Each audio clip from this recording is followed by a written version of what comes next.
Okay, so before we start with the zips, I need to do some overlocking first. So I need to overlock this part here.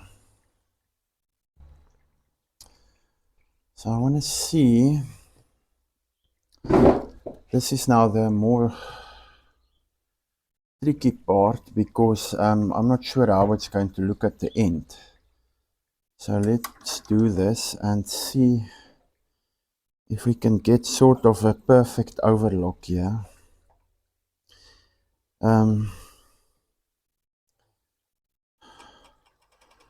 I use the 5-thread overlock. Okay, so let's just turn it nicely there. Let it stretch a bit.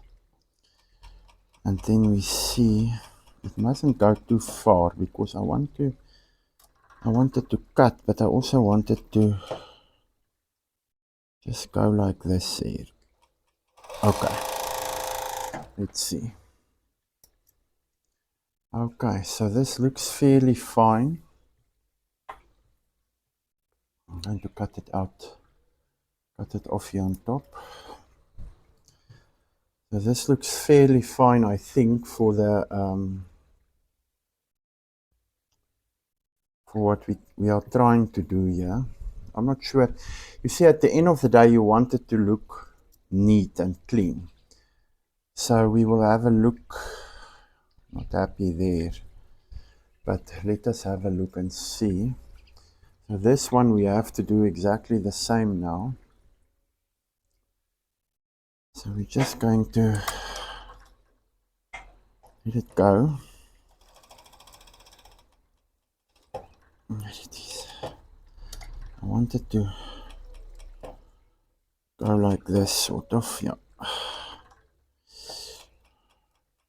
The problem is if the cutter don't catch the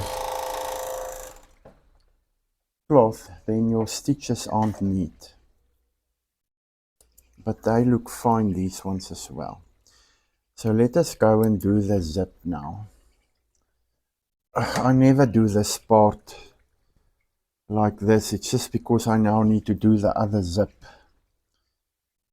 Okay, but I think it will look fine. Let me check this one as well.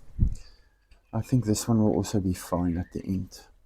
Okay, so now let's go and put the zip on first before we overlock.